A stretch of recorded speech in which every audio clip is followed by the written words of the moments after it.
بسم الله الرحمن الرحيم إن الحمد لله وكفاه والصلاة والسلام على رسوله المصطفى وعلى عباده الذين ارتضى ومن بهداهم اهتدى وبآثار أهل المدينة اقتفى وبعد فسلام الله عليكم. We continue with session 7 of Al-Andalus from Rise to Fall. Last session we took a look at really the glory, the grandeur at which the Umayyad Caliphate had arrived at.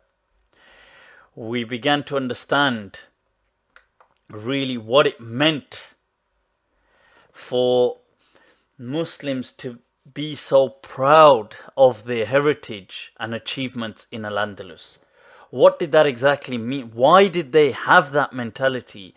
We began to really recognize this last session. I mean, that's when this truly came to surface for us. What we will be taking a look at today is a quick reminder of where we left off. This legacy of glory which was bequeathed to the Muslim Ummah of the Iberian Peninsula by al-Rahman al-Nasir and al-Hakam. We will take a look at that, just where we were. We will then see a simple mistake that was made in history. And really everybody, وَكُلُّ بَنِي آدَمْ خَطَّأ. Every child of Adam will make mistakes. But we will see how this mistake really goes on to change human history in general and Islamic history specifically. So we will see that I'll just put this, that will start to kind of become apparent to us. We will also begin to learn about today Mansour. Who was this person? Who was Muhammad ibn Abi Aamir? This person who emerges, a bit about him, learn a bit about the characteristics about this person, how this person plays a key role in Islamic history within Al-Andalus. So what does he actually achieve for the Ummah there? What does he leave behind? How is his emergence so significant for the whole history of Al-Andalus? We will take a look at some of the accomplishments and achievements that he accomplishes and arrives at. And we'll take a look at people who come after him like al-Malik ibn Mansour, the expansion of the legacy. Moving from there, we will start to see a shift in trajectory.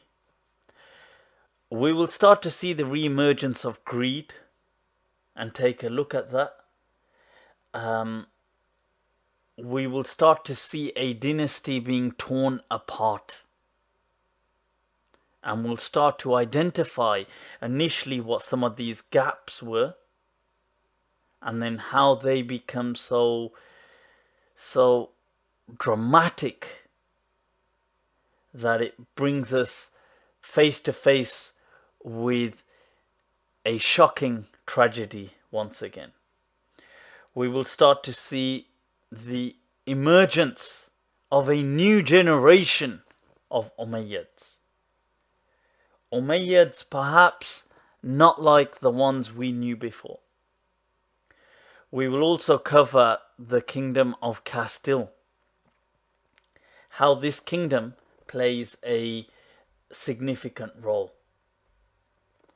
So we will take a look at that. We will also, moving on from there, step into, or we could say really sink into, a new era. As you remember and recall, we are taking the history of Al-Andalus via eras. So we began with the era of conquest and then governance and so on, and the Imara al-Umayyah, and then we've had the Khilafah al-Umayyah, and now we will enter a new era known in history as Muluk al-Tawa'if, and what could be almost described as an era of bloodshed and bigotry. But we will once again start to discover these type of things, and hopefully bi'ithnillah we'll learn more and more about them as we're going along. I will just like to say at this point that it is, I mean, of course it's important that we study Islamic history, and it's absolutely amazing really, and by the grace of Allah we have all managed to kind of come together here to learn about this. But this really, even though we are taking 12 sessions, is nothing but a quick glance over Islamic history in Al-Andalus. So we shouldn't be fooled in thinking that what we have done will have completely encompassed in any way. It will not have encompassed in any way whatsoever the history of Al-Andalus. But what this will give us is definitely a good acquaintance with what went on. It will bring to life key personalities and characters from that period. It will also show us the right direction to go if we want to continue our search, which we should really. In all honesty, everybody here should continue to learn about Al-Andalus, inspired from these sessions. So da'na nabda. Let us begin. Hakham, we are taking a look. Hakham II. He had ruled after his father, the legend al-Rahman al-Nasir, from 350 to 366 Hijri. Now, what we find is this person, Al-Hakam, he expands the glory that the Muslims have arrived at. He is somebody who is described as a lover of academia, a lover of science, of ilm, of books. He invests in the culture of Al-Andalus significantly. He takes it from a unprecedented height to one further still. That was Al-Hakam. He was somebody in his time, we learned that there was huge developments and investments in learning, that the literacy rate was 100%. There was a huge involvement of women in what was in the sciences, especially in terms of them becoming scribes and writing and so on. So all of this was taking place. And we also came to learn that he stood firm in the face of any northern attack from the Christian kingdoms in the north, whether they were the kingdom of Navarre, of Aragon, or Leon, which existed in the north. We know that he also expanded the dynasty further south into North Africa in the face of the Fatimiyyin. This was the legacy of Al-Andalus. The Khilafah was in full bloom. It was the most powerful known kingdom on earth. Islam had an unprecedented sense of power, especially within Europe. The focus of the entire Muslim world had shifted to Qurtuba. From the Middle East, from the Arabian Peninsula, from Baghdad, everything, that was where the power now resided. Allahu Akbar. Guests were coming from all different kingdoms of the European continent. Kings were referring to themselves as the servants of Hakam and Nasir. They would send gifts. People were happily contributing their jizya payments just to ensure that they are on good terms with the Muslim Caliph. Such was the power and prestige which was to be found in this peninsula. It was an envy of the entire world. Allahu Akbar. And here we can see a mistake emerges. Hakham II, who is an absolute legend in what he does, he unfortunately suffers a stroke. And due to this stroke, is left quite bedridden. And he really, his illness begins to really increase, and he's becoming quite debilitated. So he chooses an heir to the throne. Now his son at the time, his eldest son at the time, is Hisham II. The problem is with Hisham is that he's only 12 years old at the time. Now Hakam chooses him as the heir, knowing that he's 12 and knowing that Hakam is in a state where he feels, I will really, perhaps, if anything, I'll only have a few more months to live. And that's what he does. Hakam shortly after passes away and Hisham becomes the new ruler. Hakam did have a choice, by the way. There were other people in the kingdom.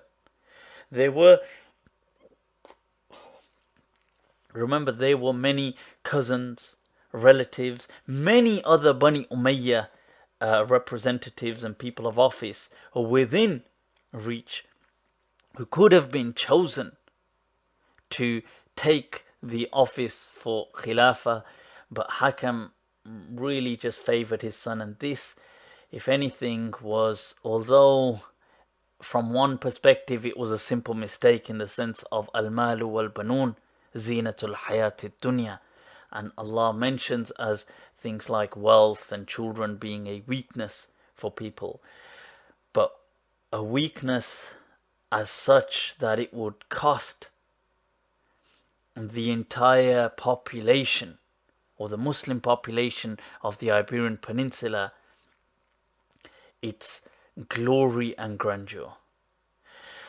What Hakam does, however, recognizing that Hisham is only 12 years of age, he establishes what he calls a Majlis al-Wasaya, a type of council, an overseeing council that will watch over Hisham.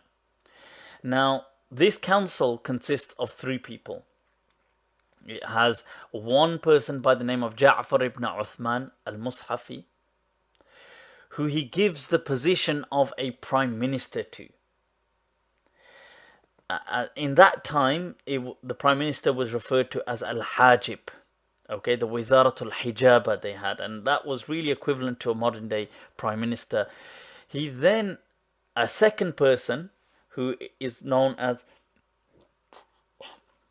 Muhammad ibn Abi Aamir, who was of a Yemeni background, who he gives the position of Ra'isu Shurta, which means like chief of police, but really it involved more than just chief of police in a sense. What it meant was probably similar to what we have today as a home secretary or somebody, the minister of internal affairs. That was Muhammad ibn Abi Aamir. And the third was the mother of Hisham. Some people say her name was Subah, and there's some other transmissions as well. But these 3 were to form this majlis that would oversee and guide the decisions of Hisham. Now, one thing we do start to see very shortly is there is a power struggle. So, very shortly after the demise of Al-Hakam, Muhammad ibn Abi Aamir really starts to rise to power. Now he realizes that there is this circle of influence, or circle of trust, or this majlis of three people, which one of whom is himself. He sees that Ja'far ibn Uthman is a threat. So there's several things actually that kind of come into play here. One was that the Christian kingdoms, whilst Hakam passes away, they become aware that the new caliph is only 12 years of age. So this really boosts their confidence significantly. So they seize the opportunity to break any type of ties and agreements they had with the Muslim caliphate, and they begin to leash attacks following one after the other. Now, basically what they're doing is testing the water. Although they did not unleash any major attack, but they began to unleash attacks on certain territories surrounding their territories, the Christian kingdoms.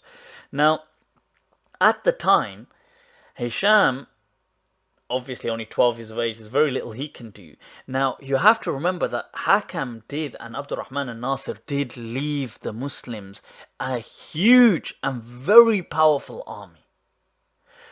But it needs and requires leadership.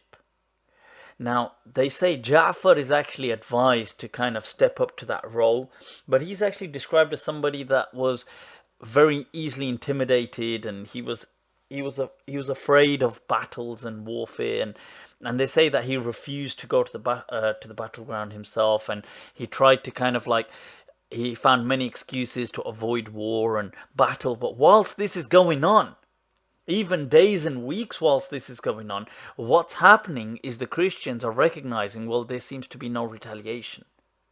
So the kingdom is crumbling. So this gives them more strength to attack further south into Al-Andalus. Seeing this opportunity, what Muhammad ibn Abi Aamir does, now he, Ra'is al-Shurta, was like almost the Minister of Internal Affairs. He was somebody that was known for his courage and bravery. He was somebody that never shied away, and as you'll see, never shied away and continues to never shy away from the battlefield. He sees this opportunity to show and prove himself. So he takes an army, heads north, deals with those tiny attacks or whatever were raids and insurgencies and rebellions that were taking place by the Christian neighbors, extinguishes them, and then comes back south to the capital. And he does this within a matter of weeks. Hisham is very impressed by what he's seen from Muhammad ibn Abi Aamir, and he likes it. So he starts to draw Muhammad ibn Abi Aamir even closer to him. Now, seizing this opportunity, what Muhammad ibn Abi Aamir does is he kind of plays on, or uses the opportunity to downplay the role of Ja'far. He kind of has certain conspiracies against him. He kind of deploys certain plots and has Ja'far eventually imprisoned and then shortly after killed. Now, Ja'far is out of the way. The other person in that triangle of power was the mother of Hisham. Now, Hisham's mother really was no threat whatsoever to Muhammad ibn Abi Aamir. And some people have even said, Allahu A'lam, perhaps more non-Muslim sources had said that he was involved in an affair with her and stuff like this. Allahu A'lam. I mean, we do know that Muhammad ibn Abi Aamir, who we're studying about, was actually a great person that we will learn about more, and we'll go into detail. But some of these other non-Muslim sources have made references to things like this. But what we do know is that the mother was not a threat. Now, what the next step that Muhammad ibn Abi Aamir takes is he he connects with the chief of army, whose name is Ghalib al-Nasiri. And what he does is he proposes to marry his daughter.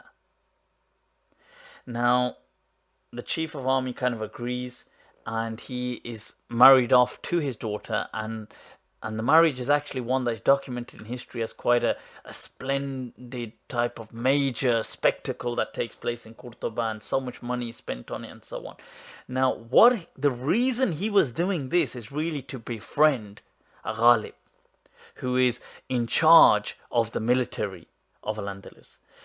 He then launches several campaigns against the Christians in the north with Ghalib. Ghalib also begins to detect the role or the type of general theory or the plots that Muhammad ibn Abi Aamir is kind of deploying.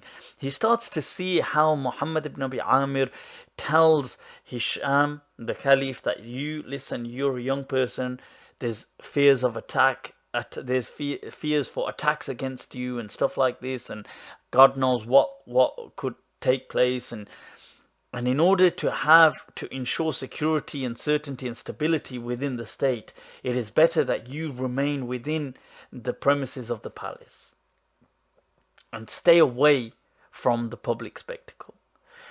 And so Hisham, being a teenager, agrees to that. The other ministers who had key places and key positions, Muhammad ibn Abi Aamir starts to advise them that they should really engage in things like worship. He starts to hype the whole sense of people should have a more meaningful religious life, that what they should do is study the deen, they should be engaged in worship, they shouldn't worry about things like what's going on in the north, that he's got control of this. So he's telling them, don't worry about this, I got this. Him and Ghalib have launched several attacks.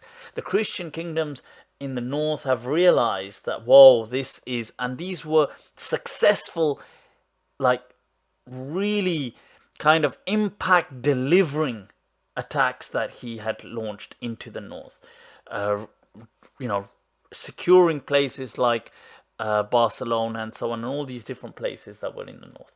Now, Ghalib seems to clock on to what's going on with Muhammad, and at some point starts to create an awareness that he does know what Muhammad is playing at.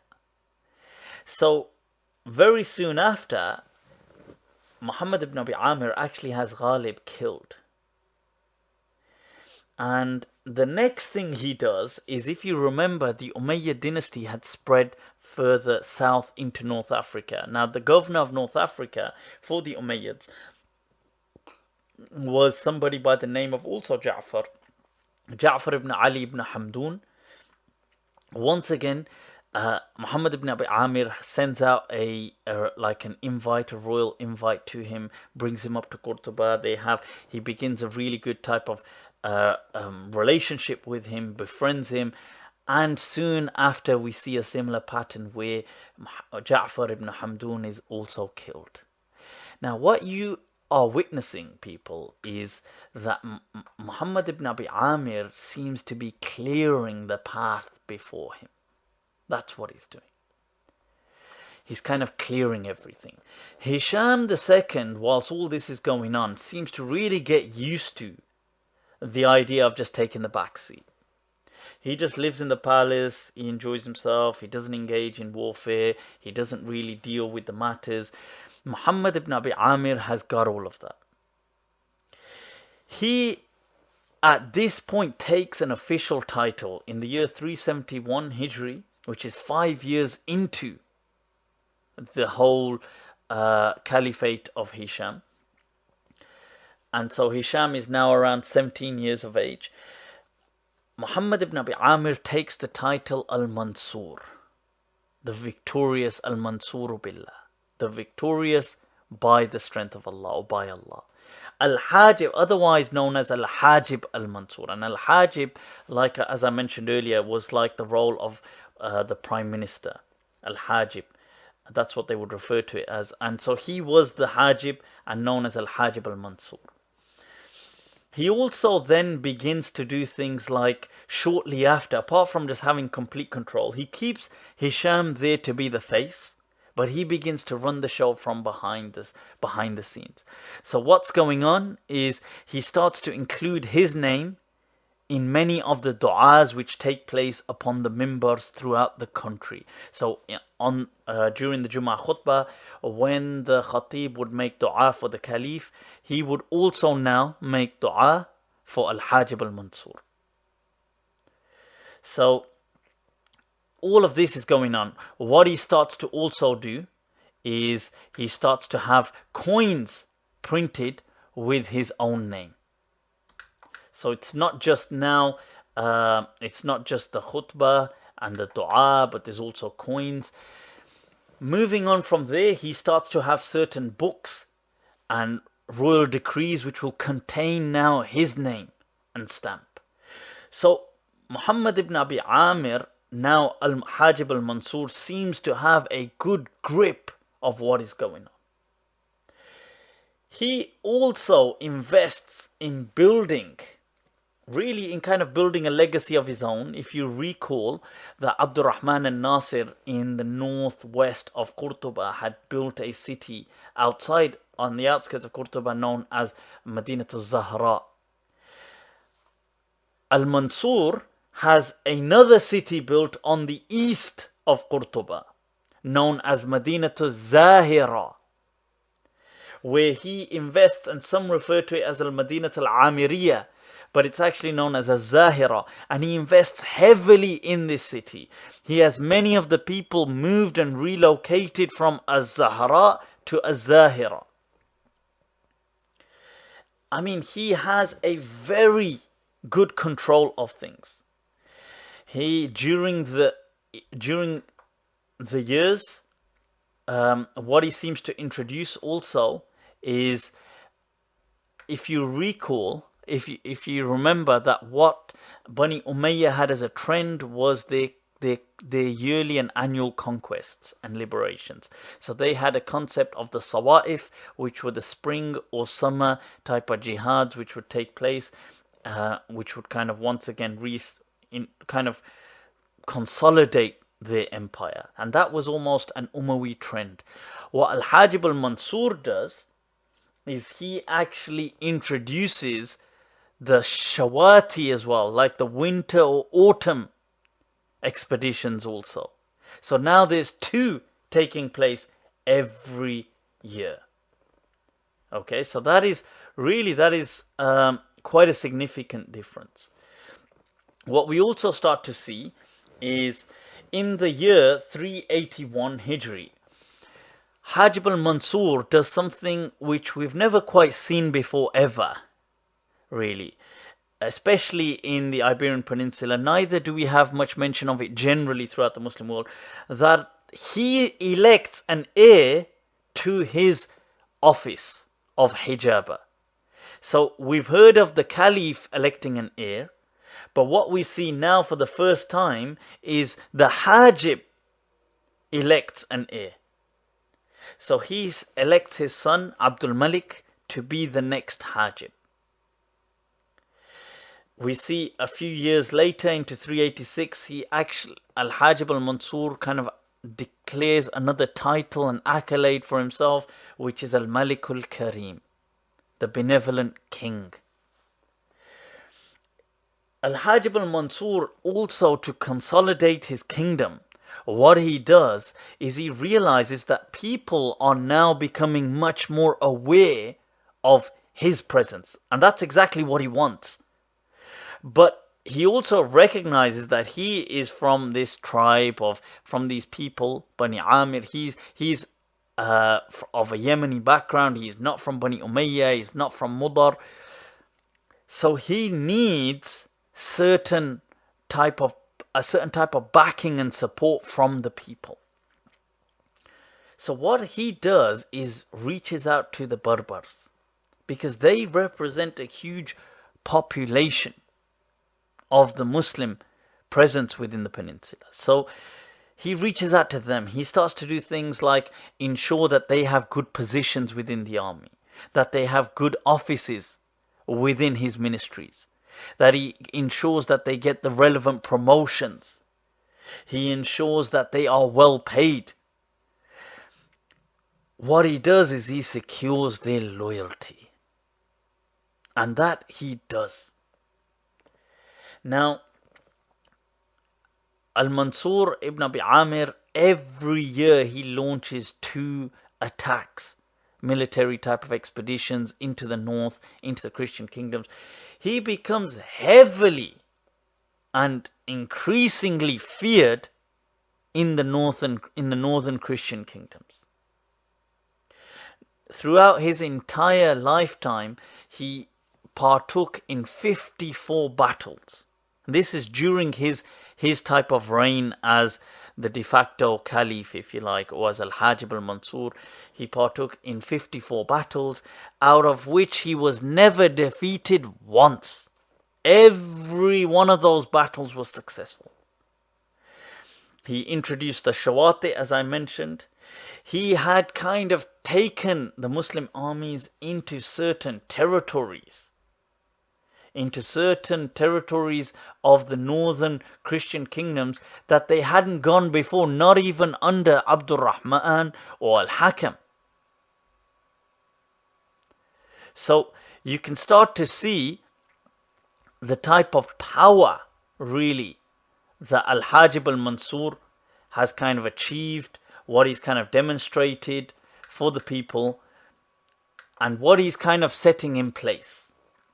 Now I'll tell you a bit more about his character as well, just to understand who this person was, where he was kind of coming from, and the type of awe that he struck in the hearts of people.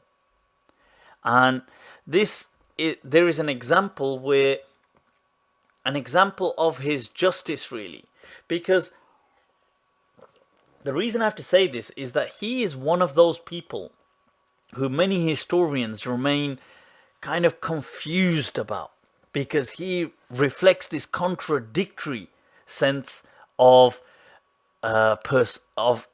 character.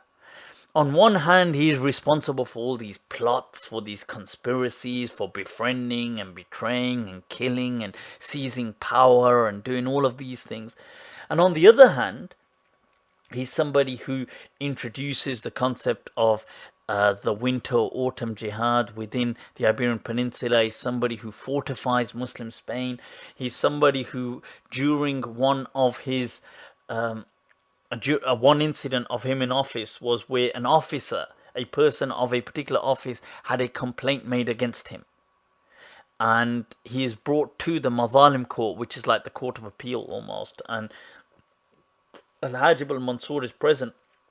The officer is brought and he turns up in his type of attire, official attire, and al-Hajib al-Mansur has him remove that, and he says, remove it and then sit in our presence.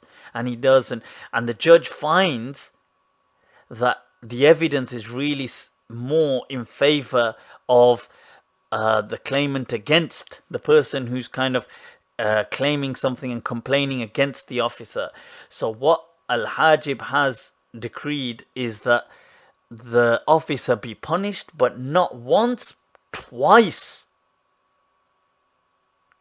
for that incident. And the officer kind of objects by saying, look, but I haven't done something to receive double the punishment.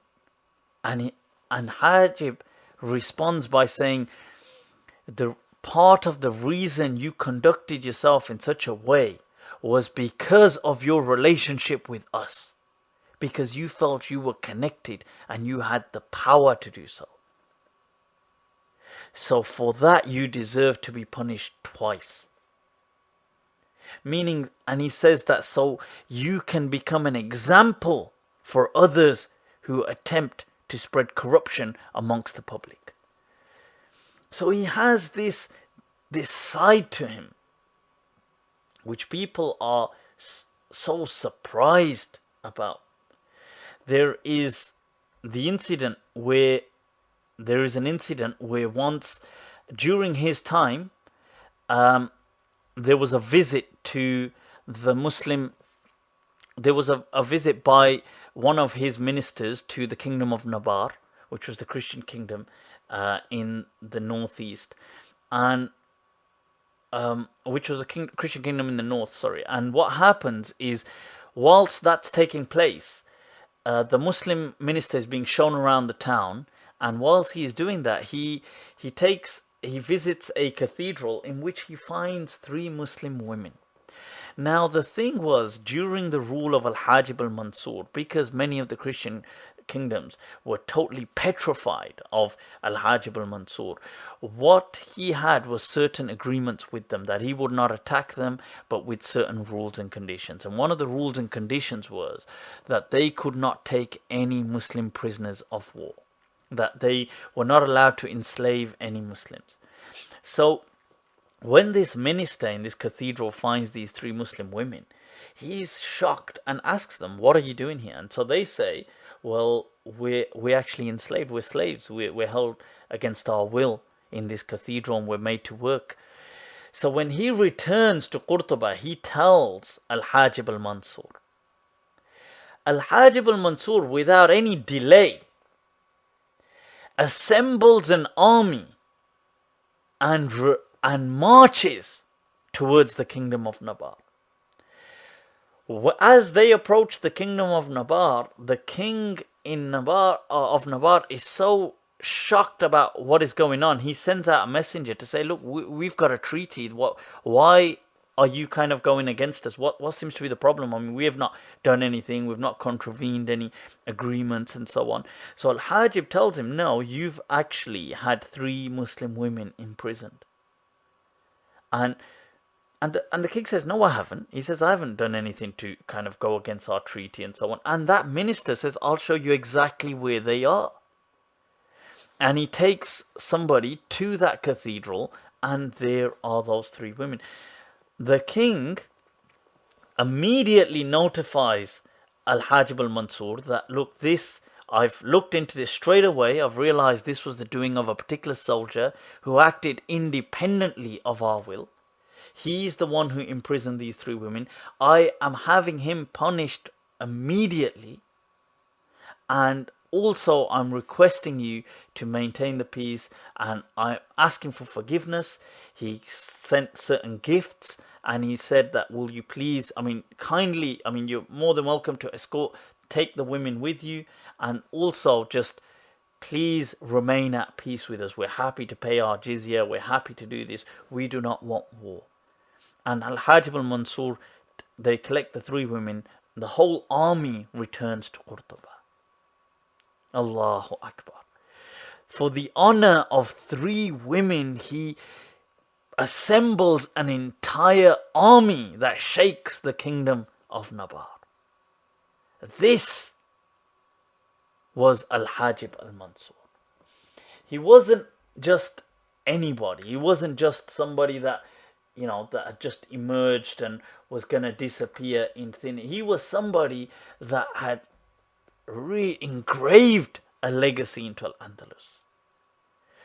There is an example, an incident of when, during one of the campaigns, the military expeditions that Al-Hajib al-Mansur had done, he had headed north, and whilst he had passed through a certain passage and gone to a particular town, some Christians, what they had done, some of the soldiers, they had managed to place a blockade for that passage. So now it was, so it just become completely blocked. It was impregnable in the sense that you couldn't get through it no matter what you generally did. So Al-Hajib, upon his return, sees that they've had this whole passage blocked off. So what he does is he says, "Fine, let's return to the neighboring town, or the town closest to this location." He goes there. He takes over the town. He sets it up as a military camp. He has all the people of the town ostracized, as in they're all sent away from the town. He has the town fortified and has it set up as a central region for office. And from here, he then begins to launch further campaigns into the north. So this has really, really disturbed all the neighboring Christian towns and provinces, and they now start to complain to those local rulers and governors, saying, look, can you please do anything but get Al-Hajib al-Mansur to leave? Because he seems to have now set up right on our doorstep. At least first he was hundreds and hundreds of miles away in Qurtuba, but now he's right on our doorstep. So at this stage, the kings kind of, like those people, the governors and soldiers, they write to Al-Hajib al-Mansur saying, look, please, we're happy, we will remove the blockade.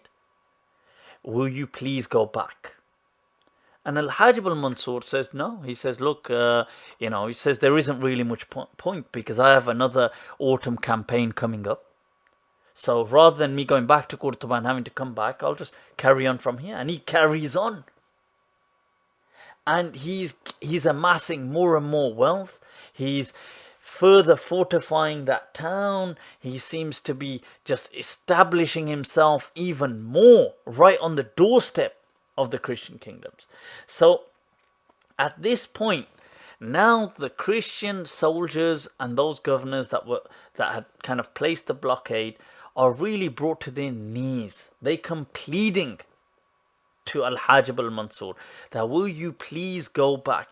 One thing that Al-Hajib al-Mansur was also doing to teach him a lesson, whenever he had engaged in some warfare in some neighboring province or town, and the soldiers that fell from the opposing army, from the Christian army, he would have their corpse kind of placed by or at this blockade. So you had the blockade which the Christians had set up, and right behind it you had now another blockade almost of dead Christian soldiers of the time. Just so many of them just put together. And this is, remember, this is a region, this is far away, so there aren't necessarily people living around it, but this was the passage to kind of really move back south. So the Christian soldiers and governors, local governors, are really pleading to Al-Hajib al-Mansur to go back. So one of the things he agrees, he says, okay, I'll do that. He says, with the condition that A, you open the blockade. And they say, yes, absolutely. I mean, that's what we've been saying we'll do. And he says, secondly, you will clear the passage and this entire route of any type of Christian soldiers and so on. They say, yes, absolutely. That's a given. We'll do that. And he says, and you must remove all the corpses that we have actually placed at the blockade, you and your soldiers. So they say, okay, we'll do that as well. That's not a problem. And then he says, and what you have to do is all the spoils of war that we have kind of amassed whilst we've been here, you must carry back for us, you and your soldiers, all the way to Qurtuba. Hundreds of miles. So they say, okay, fair enough, we'll do that as well.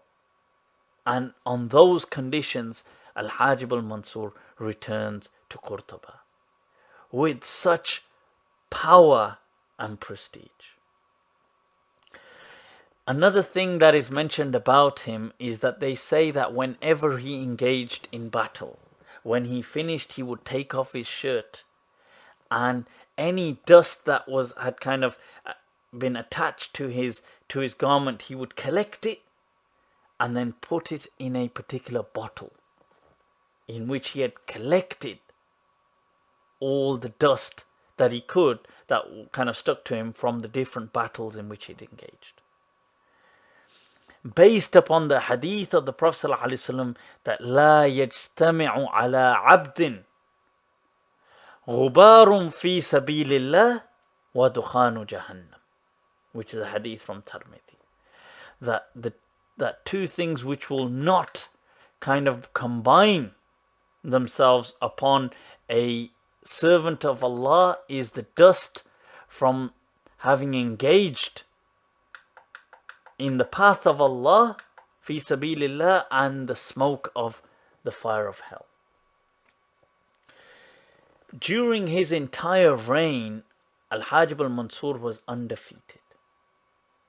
But there are certain things about him that although he reached certain territories within the kingdom of Leon and kingdom of Navarre and so on, that were perhaps sometimes unprecedented, but he didn't annex these kingdoms. He didn't connect them with the Muslim lands. What he often did was he attacked them, raided them, kind of really just secured his position of power of the Muslim peninsula really to the Christian kingdom, and then just returned. So he wasn't. So there are some key differences between the way he operated and between the method of Abdurrahman al-Nasir and al-Hakam, who had preceded. Now, during his time, other type of developments and achievements were also things like were also things like the masjid, which he'd continued to expand. He made it the largest known type of place of worship that was larger than any known masjid or cathedral in the entire known kingdoms of the world at the time. Wealth and opulence had kind of increased drastically in his time. There were several scholars and really scientists and people of key significance throughout history that arose during his time, including the likes of people like Abul Qasim al-Zahrawi, who is known as Abul Qasis in English, who was a key and a legendary surgeon, somebody who they say had developed innovative type of schemes and methods for stitching, somebody who they say was one of the first people to deal with extracting bladder stones and so on. And they say even on the issue of stitches to the intestine region was something which he had actually kind of paved the way for and invented certain and discovered certain things. They say he used the almost it was extracts from almost cat type of intestines and stuff like this, which he would use to as material to stitch human type of intestines and stuff like this. And there's all these type of things which you can kind of read up about him. But I mean, that's an example of somebody. There was many people like Abu Walid ibn al-Fardi, who was a legendary Hafiz of Hadith and a scholar in the Maliki madhab, one of the teachers of Ibn Abd al-Barr. There was a famous astronomer known as al-Majriti, which is really like Majrit was Madrid. There was another famous mathematician by the name of Ibn Jaljal, and there were so many people that rose to significance in his time. Al-Hajib al-Mansur passes away and is then succeeded by his son, who he had kind of chosen at the time, known as al-Malik, who is also referred to as al-Muzaffar. He's somebody who comes into power. He continues the rule of his father. He lasts for another 7 years. His rule does. He has the Sawa'if, the Shawati, the campaigns of the summer or the spring and autumn and winter. They say that he, in certain episodes, there was that the Christian kingdoms of the north thought that now that Mansour has died, perhaps it's worth kind of launching some heavy attacks. And Abdul Malik al-Muzaffar, they say, went so heavy in the north that really he struck the fear of God into them. They say that he resecured Barcelona, capturing once again 38 different forts. They say his rule of 7 years was legendary, that it was known to that extent that it was referred to as as-sabi', meaning that in a way that the analogy was with the 7 days of a newlywed marriage, in a new marriage, which they quite often referred to as Sabi al-Arus, now, which you might just say was really the honeymoon period. That's what they were trying to say, that his 7 years in resemblance was to that it was an era of power, of prestige, of glory, of legacy. He eventually, after many campaigns, and he eventually is injured and weakened in certain expeditions, and returns to Qurtuba, and then as he gains some strength, heads again north, but then eventually realizes that he doesn't have the strength and neither the health, and must return to Qurtuba, which he does so, and on the way he dies. So that's 7 years of rule. He is succeeded by his brother, whose name is Abdul-Rahman ibn Mansour. Now, Abdul-Rahman was nothing like Mansour or Muzaffar. He was totally chilled out. They say somebody who was just into entertainment.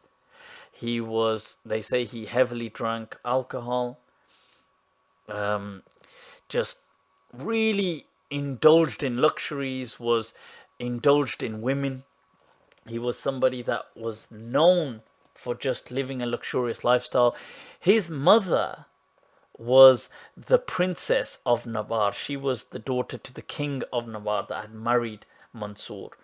And she, they say, had obviously had an impact in his upbringing, but also the people did not like Abdul-Rahman in the sense that they saw, he was from the offspring of the Navarre kingdom, of the Christians in a way. Although he was a Muslim, but they always saw that side to him, and his behavior and character kind of pushed him more in that direction, if you like.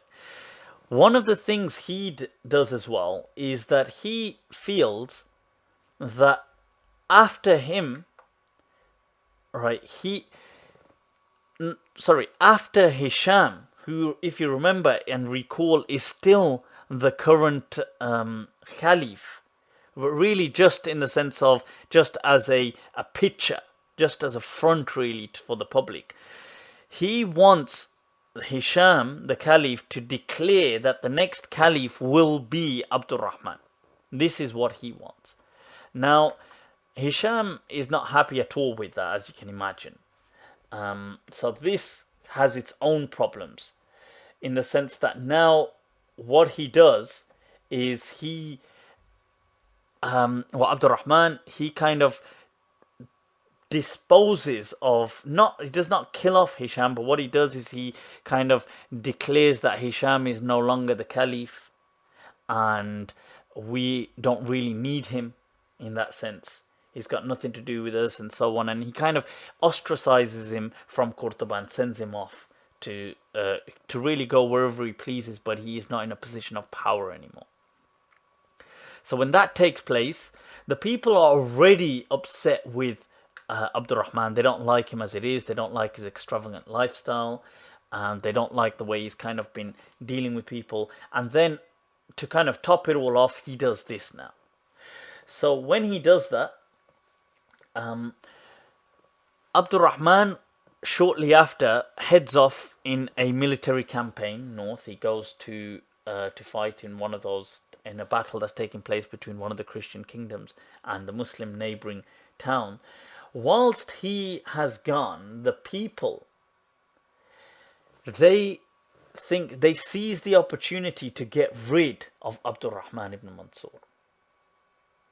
So what they do is they find somebody else by the name of Muhammad ibn Hisham. Now, what they get this person, they ask him, who is the grandson of Abdul-Rahman al-Nasir. He's also one of the type of Umayyads royal people, and they ask him that we'd like you to be the ruler. So now is the best opportunity. Abdurrahman ibn Mansour has headed off further north. We're going to seize this opportunity. We're going to put you in power.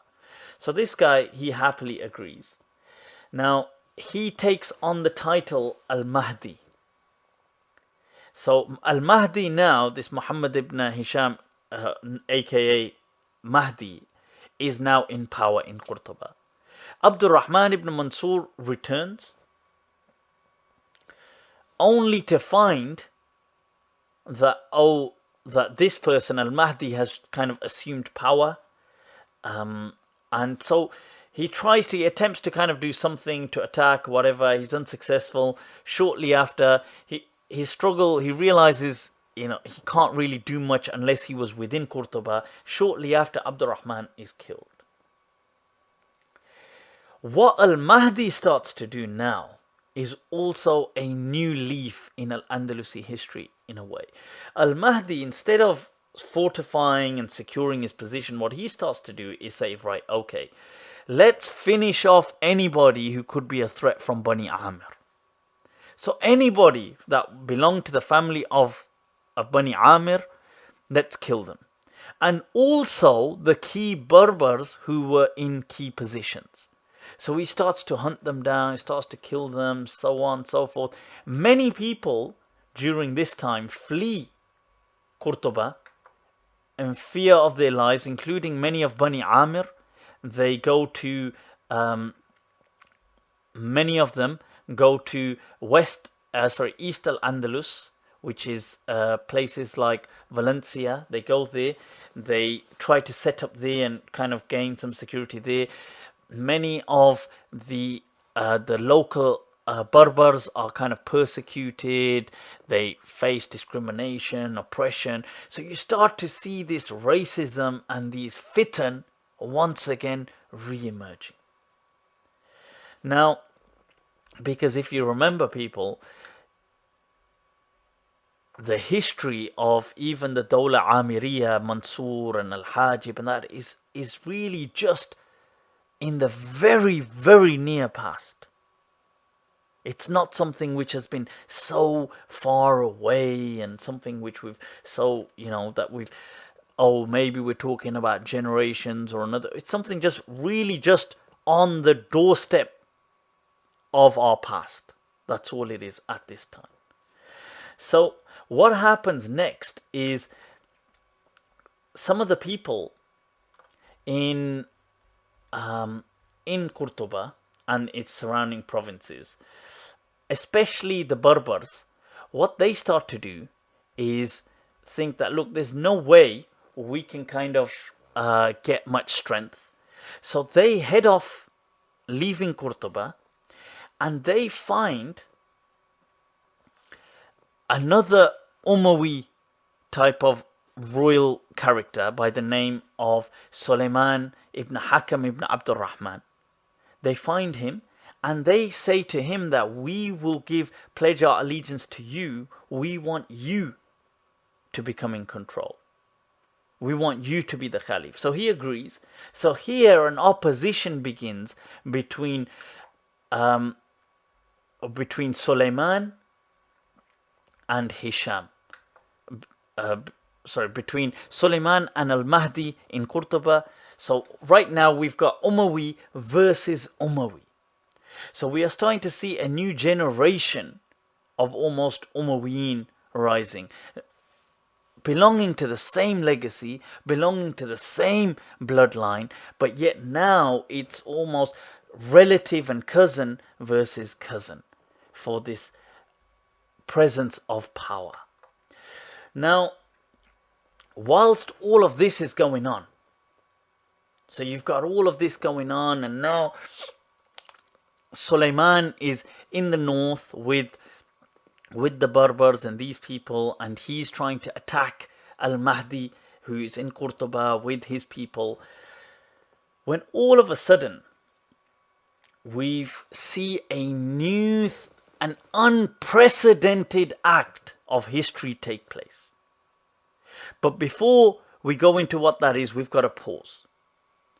We've got to kind of skip back in history slightly. You see, in 395 Hijri, The kingdom of Leon, the Christian kingdom, as it's expanding, had some political or underwent some political turmoil, which resulted in the emergence of a new kingdom, which was to the basically the eastern part of Leon, known as Castile. Castile, which really is kind of a variant of castle, almost like fort. That's what it kind of represents. Emerged as a kingdom, a tiny kingdom, on the eastern front of the kingdom of Leon. So now that was a few years back. Now we kind of fast forward back to where we were. Suleiman thinks to himself that, look, I need to take over Qurtuba. I believe in this. I've got support from the Berbers around me. We've got this. We really need to do this. But, you know, I won't be able to really achieve success just like this. I need some reinforcements and I need to go in heavy-handed.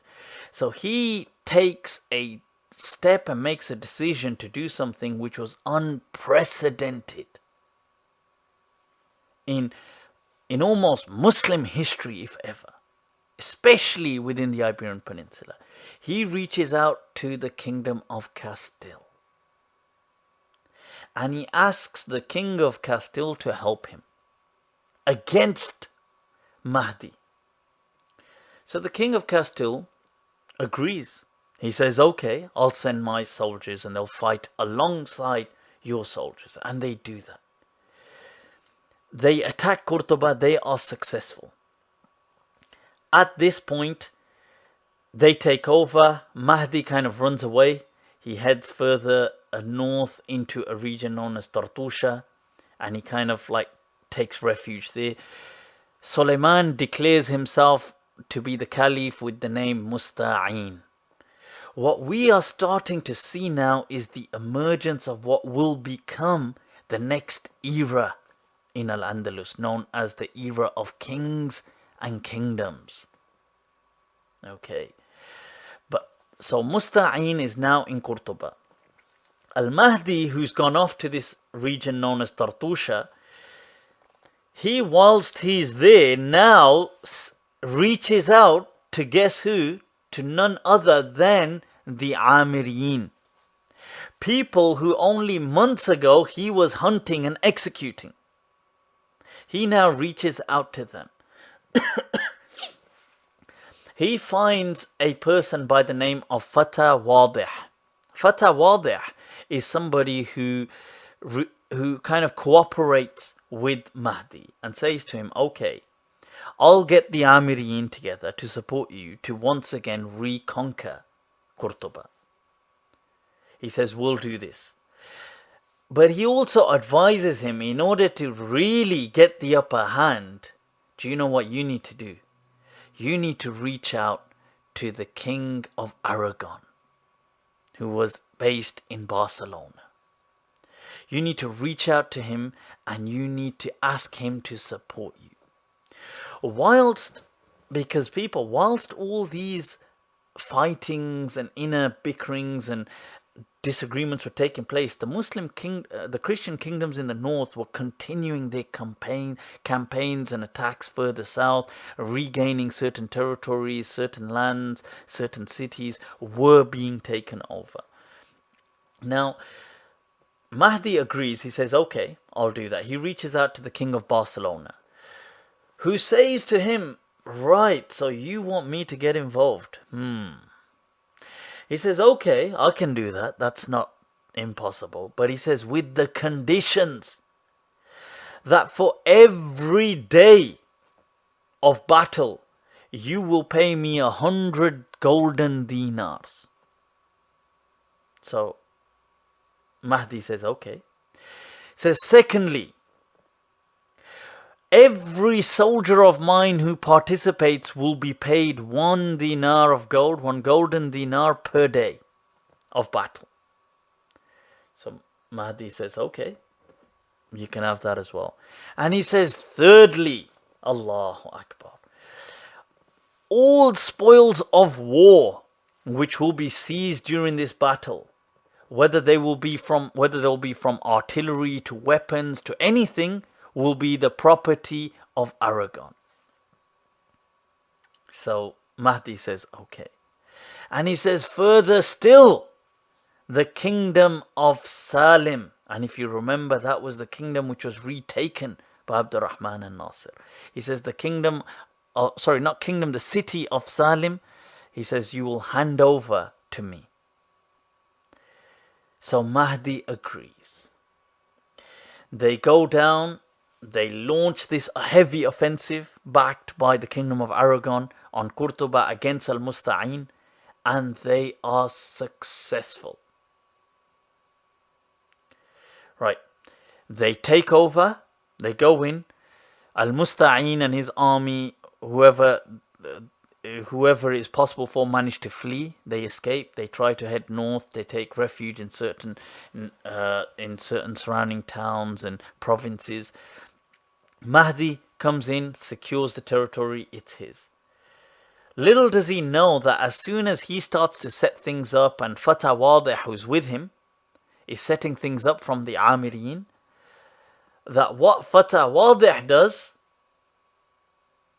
is he assassinates Mahdi, kills him. Allahu Akbar. Now, Fatah Wadih kills al-Mahdi because if you remember, it was only months before that Mahdi was actually going on a killing spree, hunting out any Amirin and key Barbar and so on and killing them. And within months, he thought he was going to be really pally with some of them and come back and take over. But they still had that buried into their hearts. So the moment Fatah Wadih had an opportunity, he assassinates Mahdi. But what he does is he does not declare himself to be the ruler, because he recognizes, I won't be able to do that. People will not accept me. So what I must do is get a face that people will accept from the Umayyads. So what he does, people, is he reaches out for Hisham. The same Hisham that you remember and recall, Hisham II. The one who was made the initial Khalifa by Hakham, the son of Hakham, who had kind of been displaced originally, if you recall, by Abdurrahman, the son of Mansour. But now Hisham is called back, he's summoned to Qurtuba, he comes back, he accepts the thing, he has the title, the laqab al-Muayyad billah, al-Muayyad he is known as also, and he now becomes the caliph of what is meant to be Qurtuba, but what is meant to be Al-Andalus, but perhaps is really in true essence at least Al-Qurtuba. So whilst this is taking place, Sulaiman al-Musta'in, who is in the north, he thinks, look, we need to do something. So he reaches out again to the king of Castile. Says, look, you have to help me. You've helped me before. We've done it. We can do it again. The king of Castile says, okay, I can do this for you again. We did it before. We were successful. If you want me to do it again, I can do so. But this time, you must give me all of the northern Muslim forts which surround the Christian kingdoms. People, almost overnight, the king of Castile and the kingdom of Castile becomes one of the largest Christian kingdoms in northern Spain. It becomes larger and more powerful than the kingdom of Leon, which it broke away from, which it was in essence a tiny fraction of. It now becomes this huge power because of all these northern forts which Sulaiman or Al-Musta'in has handed over to him. With this condition, they agree to launch an offensive. They go into Qurtuba, they attack. Al-Musta'in takes over. he kills al-Mu'ayyid.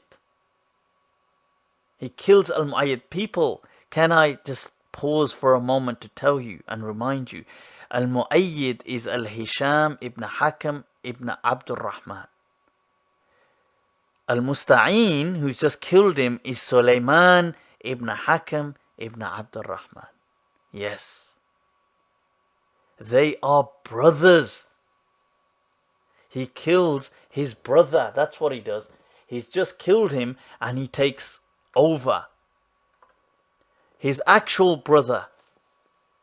So he's just, that's who, just to show you and just to once again put this into perspective. People, how long has it been?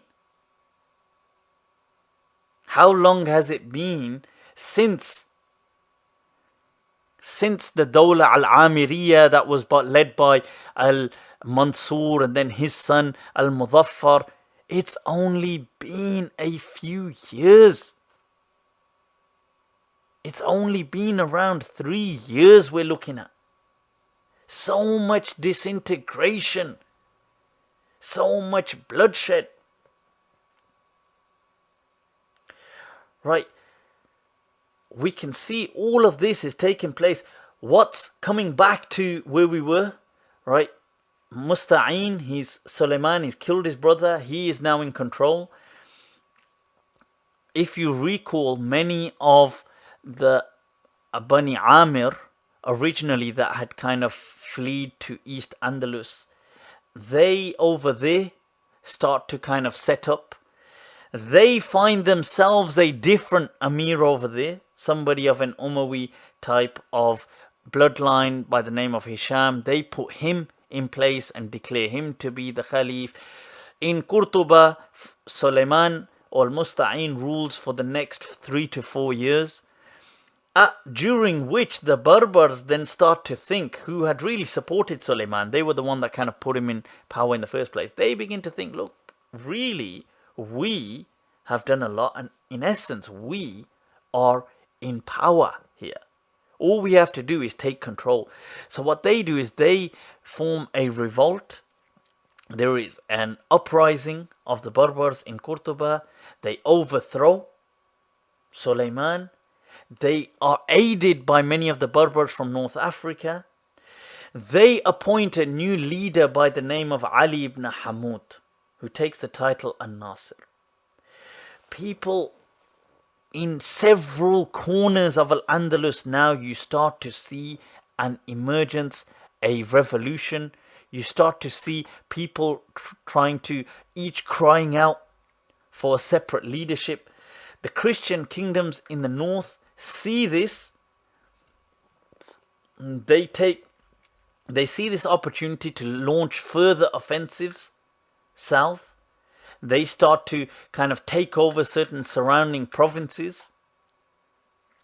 They start to kind of like once again impose certain taxes on surrounding Muslim regions. All of this is taking place.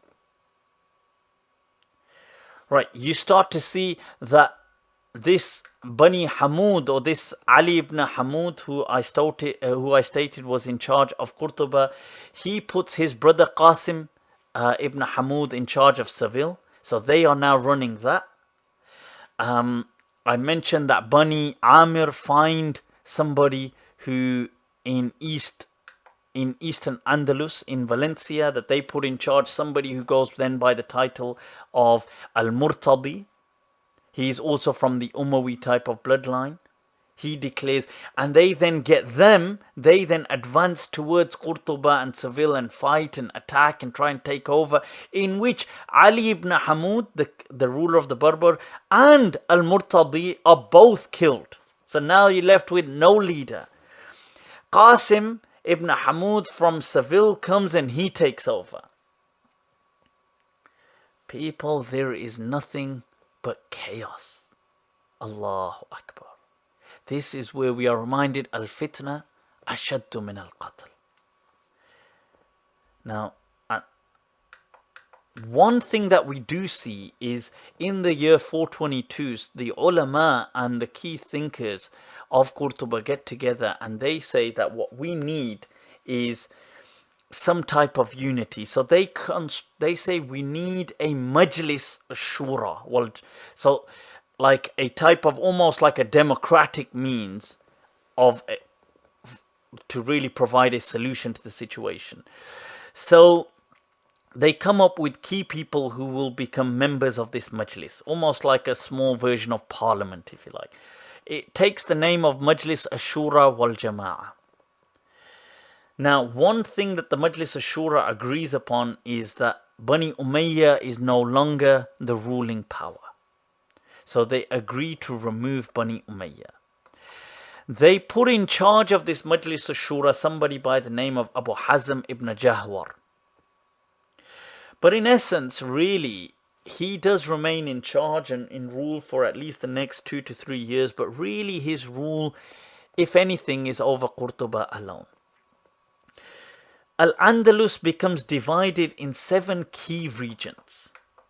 Seville really becomes ruled by these people known as Bani Abbad, who were in essence offspring, indigenously Andalusi people. So they were people who were of convert backgrounds. That this as a family, that was. So they begin to rule regions like Seville. Granada, they say people like Bani Ziri, who are of Berber background, were ruling that. Qurtuba, which I mentioned with the Majlis Ashura, was Bani Jahwar. West Andalus, there was with regions like Batlayus, there was a tribe known as Bani Aftas, who were also Berbers. In Toledo, which was more a bit towards the north, Bani Dhinun, who were also Berber, had taken control. In eastern Andalusia, there was like Valencia, Bani Aamir, Amiriyin were still in control there. Saraqusta had these people known as Bani Hud taken control. Now this, I don't just mean these 7 regions were 7 divisions.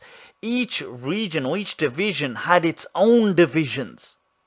But generally, so let's say if we say Eastern Andalus had the Amiriyin ruling it, this city in Eastern Andalus may have had one family member of Bani Amir, and that one had another one, and that one had another one. But in general, that whole region was ruled by the Amiriyin. That's how it was. There were up to almost 20 to 30 tiny states which had emerged. This is what is known as what is the Dwaylat, the tiny type of dynasties, the tiny type of kingdoms that emerge in Al-Andalus. It is also what it comes to be known as Muluk al-Tawaif, the kings of the many or of the tiny kingdoms that emerged. That is where this session has now left us. How and what begins to take place within the Iberian Peninsula under the rule of these almost 22 at least different kingdoms which are there, the situations, the political turmoil and the confrontations that occur are something which we'll cover in the following session. Jazakumullah al-khair for listening patiently. We'll continue with next lesson. Do remember me in your kind du'as. Wassalamu alaikum wa rahmatullahi ta'ala wa barakatuh.